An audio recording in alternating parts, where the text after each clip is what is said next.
phrase, it's my way or the highway, might sound like the thing to say as a parent trying to raise responsible teenagers, but one expert says before you head into battle, consider the art of negotiation. Here with more is Dr. Gregg Jantz. Welcome back. Hey, good to see you. How are you? I was just telling you, I feel like I did this a bit as a parent because I have such a strong-willed son that it wouldn't have done any good any more than it did with me for somebody to say, you must, because I say so. That's right. Strong-willed son. My way or the highway. Didn't work, did it? No. Probably, no. What do we do, right? What do we do? And also, what's the advantage of maybe not taking that road even though we're frustrated? Okay, remember, a teen needs two things from us. They need to feel heard and understood. So we're going to help them feel heard and understood. Now, we're still the parent. And they need boundaries and because they need they're boundaries. I'm glad developing. you used that word, boundaries. Still need boundaries. And we need to help them with that. But boy, the difference it makes if I can show you some value and say, yeah, I hear what you're saying, so acknowledge them. So the more we can give them value, remember that the teen is struggling to have their voice heard anyway. But we want them to have the exercise of learning how to negotiate. Boy, that's a leadership skill they can use later. Definitely. But we still have to have a key ingredient called respect. They've got to respect the authority or the boundaries that we place. Right. But remember, their second job, the teenager, is to test those boundaries. That's their job description. I'm going to test every boundary you've put out there, So right? they're just doing their job. They're doing their job. So look at it that way. Sometimes don't we tend to take it too personal? And go, sure. they don't love me, or we're taking it way too personal. Or how, you seem so smart. How could you do such a dumb thing? That's something I never said out loud, but was in my thought bubble a lot. So let's talk about the advantage of offering that respect to encourage getting it back. Sure. Okay. And that's part of, we're going to help them feel heard and understood. But, and use a basic skill called paraphrasing. I hear you saying you'd like to stay up all night with your friends. Okay. So help them paraphrase back. Right. It's basic skill. But also let them know what's possible and what's not possible, and what you need from them. In order to do this, I'm going to need this from you. So, but we need to practice boundaries. Kids need boundaries around technology. They need boundaries around what's good sleep hygiene.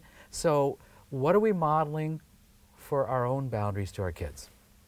Oh, so like we need to not be on the phone all the time. Well, if you're walking down the hall in the house and you run into the wall because you're texting somebody and you tell them you're on your device too much, they're not going to listen to that. So what about the parent who says to you, look, my teenager doesn't listen.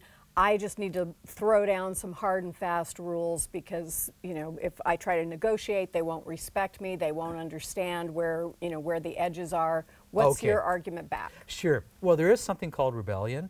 And there are kids that enter in a zone and they're going to test everything, but it's kind of crossed a line. It's rebellion, where they may want to do things just to upset you. So remember who has the power. Teens can have lots of power or believe they have it. Okay. They don't have any money or a car. So, yeah.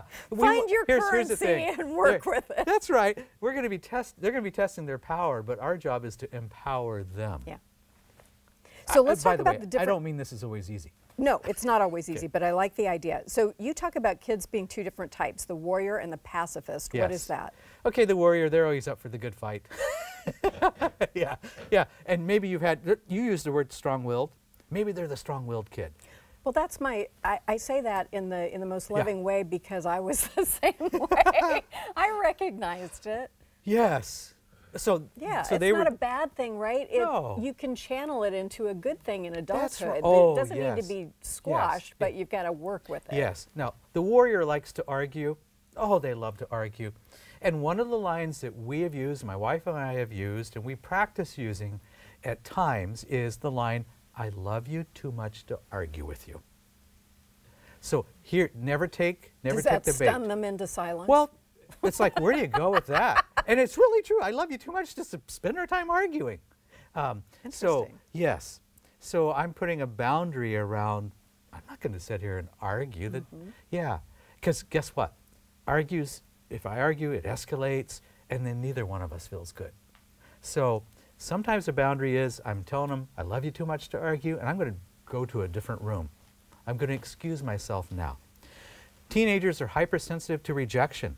So don't do things like or put downs or you never listen to me. Yeah, you know, we may feel that at times, but boy, be careful about put downs. Saying it. They're hypersensitive. Yeah. Their self-esteem is still developing. Our job is to empower them. They're going to test us. And those words can stay with them for much, much longer than we would know when we say them.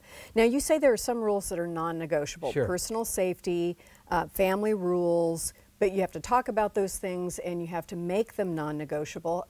So if you're taking this negotiating style, how do you deal with the non-negotiables? Sure. So here's the rules of our family, and maybe it requires a family meeting or a family huddle. Sometimes, and don't just have family meetings when there's something wrong. Occasionally just get together because things are going well too. But you could use, maybe it's the beginning of the year when you look at goals and look what do we want to do as a family this year, but review those. Here's for our family safety, it's for everybody's best interest. And maybe family safety has to do with where you go, who you're with. Mm-hmm. Maybe it's curfew hours. Maybe it's how do I communicate? If I'm on my way home, do I expect a text? So set up, what are the rules? But if those rules are broken then and there's you're taking consequences. this negotiation style, then Yes. how do you impose the consequence? Sure. I'm going to say there's natural consequences. Sounds like this didn't work out. You know, there's a natural consequence. So when I use the word natural consequence, it's not so much me punishing you.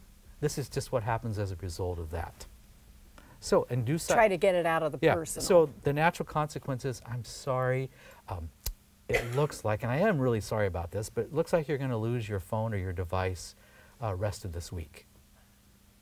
That's just a natural consequence. So, but you decide. There's age-appropriate consequences.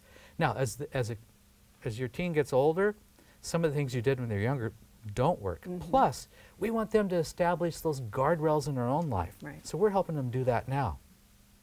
So that they can obey the guardrails later in life or understand the consequences. Exactly. I love it. You're a teacher as a parent. We are. That's and you know what? We all love despite frustration, we all love our kids dearly. We do. Oh, we do so much. And we want to impart good words on them. Thank you so You're much, welcome. Dr. Jantz. When we come back, gardening guru Cisco Morris is going to impart some good words on the dogwood. We'll be right back.